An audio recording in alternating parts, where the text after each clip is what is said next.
Nobody decides in one clear moment to waste their life. There is no single day where a person wakes up and chooses it deliberately. It happens quietly instead, in a thousand small decisions that each feel completely reasonable on their own, until one day, years later, a person looks up and cannot quite explain where the time actually went. I want to walk through 5 ways I think this quiet wasting actually happens. The first way is waiting for a time that never actually arrives. I will start tomorrow, next week. That sentence sounds reasonable every single time it gets said. And that is exactly the problem. I think what makes this so effective at quietly stealing ears is that it never asks for a real commitment either direction. Saying, I will start tomorrow does not require admitting defeat, and it does not require actually starting. Tomorrow, by definition, never arrives as itself. It always arrives disguised as another today, with its own reasons to wait a little longer. The second way is living almost entirely for people who barely notice, shaping decisions around what looks acceptable to family, friends, or some vague sense of society. There is a particular cruelty to this once you sit with it directly.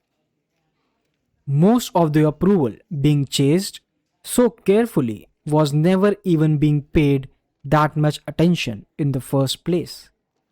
People are mostly occupied with their own version of this exact same pattern. The third way is choosing comfort over growth every single time the choice comes up. This is perhaps the hardest to catch in the moment because comfort rarely announces itself as a choice at all. It simply feels like the default. Growth always requires an active decision. Comfort never resists, it simply waits patiently for the moment attention wavers. The fourth way is complaining without ever taking responsibility.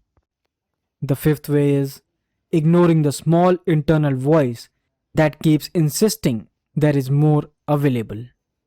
These two tend to arrive together, reinforcing each other in a loop that can run for years unnoticed. Complaining without responsibility quiets the internal voice just enough to make it bearable. Because if the problem is truly external, there is nothing that voice could reasonably be asking for anyway. I want to tell you about a specific morning because I think it explains this better than any list could on its own. I had been living inside all 5 of these for longer than I want to admit. There was a specific morning when none of that happened the way it usually did. I remember waking up earlier than usual, the house completely quiet. I remember lying there for a moment, running through the reasons it still was not quite the right time to start. Whatever it was, I kept telling myself I would eventually start. And for the first time in a long while, that reasoning did not land the way it usually did. It sounded out loud in my own head, exactly as thin as it actually was. I had been repeating some version of that same sentence for years.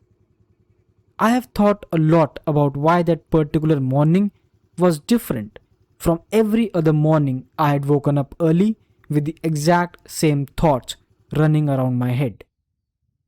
I do not have a fully satisfying answer. I think it might simply be that the pattern had been repeated so many times by that point that its own weight had finally become impossible to keep ignoring. The way water eventually wears down stone, not through any single dramatic strike, but through sheer accumulated repetition. I got up. I did not do anything dramatic that morning. I did one small thing I had been postponing for longer than I wanted to calculate.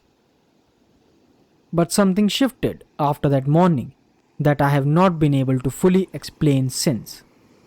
It was not that the fear disappeared. What actually changed was smaller, and I think more important.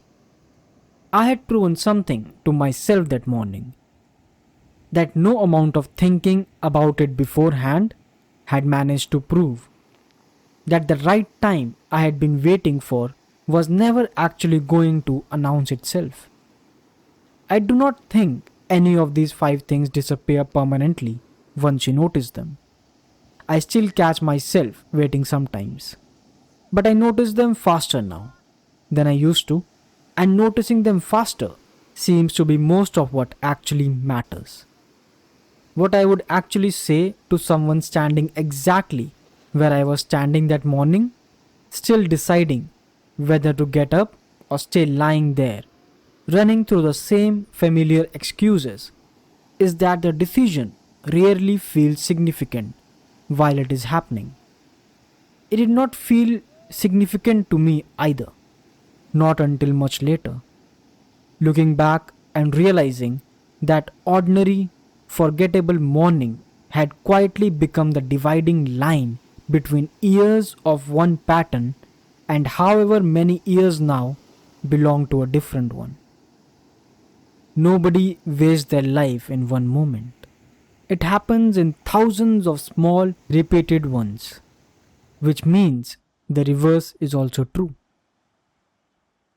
Which one of these five is actually running your life right now, quietly, without you having ever chosen it directly? You do not need the perfect morning to answer that.